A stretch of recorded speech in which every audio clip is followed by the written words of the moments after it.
Welcome to Ask Angela, relationship advice for love after trauma.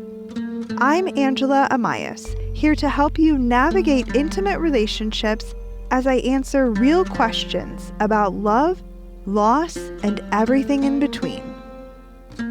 This is where we untangle old patterns that keep us stuck and discover new possibilities for connection. Relationships after trauma need a different kind of wisdom, and I'm so glad you're here. Hey there.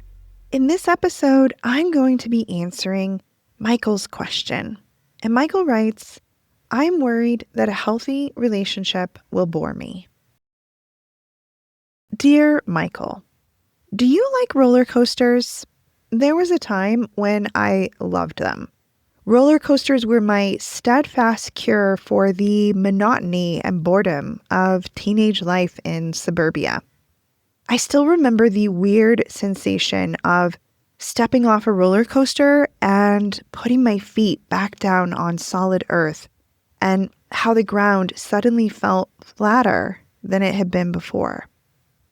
Now, everyone knows that toxic relationships are bad for you.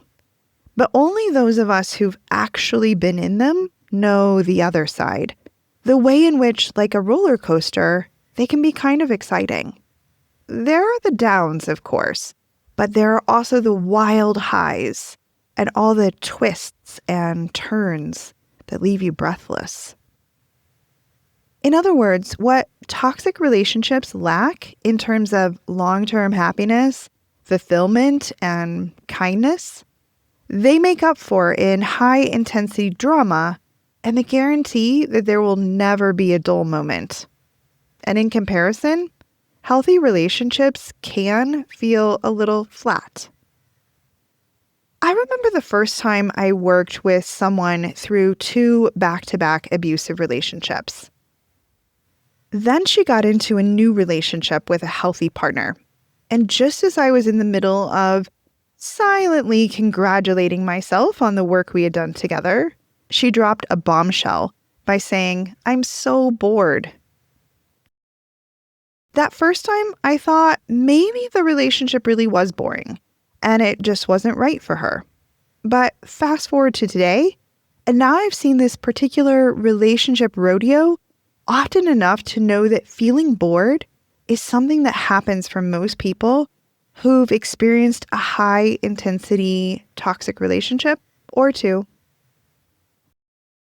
Like intoxicating substances, the highs in toxic relationships are great at giving us a temporary thrill before the hangover sets in. Why is it that we forget the hangover so quickly, and it's only the highs that we remember? Sure, she brought a date with her to my birthday party and danced with him all night without even looking at me.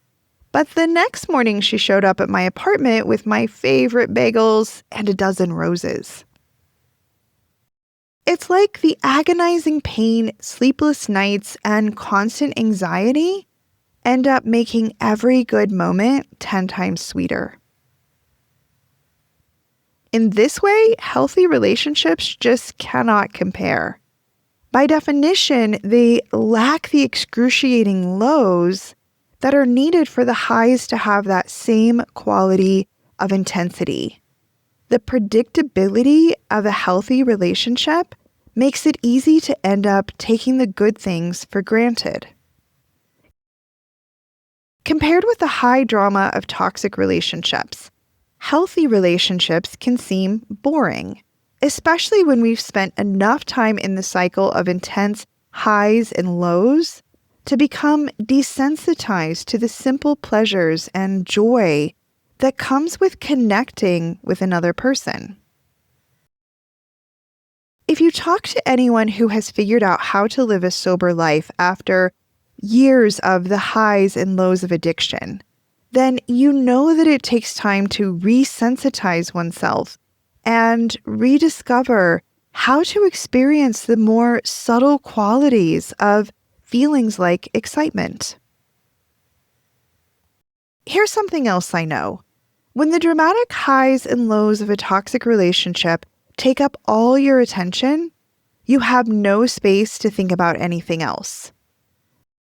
This means that you don't have to think about the past or work on yourself or address your own past trauma. All your attention is focused on anticipating the next blow-up or the latest shocking revelation. In other words, toxic relationships are a great distraction from thinking about ourselves or paying attention to our inner world. In my experience, part of what people crave with these kinds of relationships is the distraction from focusing on their own work of healing and personal growth. I get it. There's nothing particularly sexy about healing our past trauma or repairing our relationship with ourselves or developing the skills for creating healthy relationships with others. It's hard work and it's often slow, and it takes time before we even know whether or not we're changing and growing as a result of all the efforts that we're putting in. So it's honestly understandable why you might prefer to take another ride on the toxic relationship roller coaster instead. But I will tell you that there is life and joy and pleasure and even excitement on the other side of this. It takes some time to reset your nervous system and reattune yourself to the more gentle ups and downs of regular life without a high-drama relationship. It might be a while before you are able to feel the full thrill and delight of doing normal, everyday things with someone who's reliable, kind, and thoughtful instead of predictably unpredictable and casually hurtful.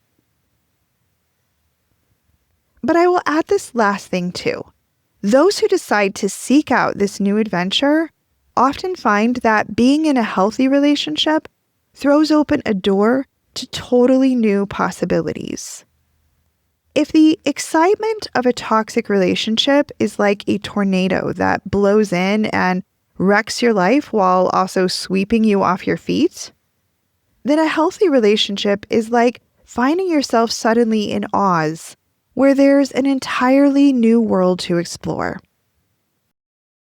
And on that note, Michael, I'm wishing you a joyful and exciting life lived in Technicolor. And on that note, listeners, thanks for tuning in. That's it for this episode of Ask Angela, Relationship Advice for Love After Trauma. If something in this episode resonated with you, come join the conversation at askangela.co. And if you'd like to submit a question of your own to be considered for a future episode, you can also do that at askangela.co. I'll be back soon with another episode, and until then, lots of love.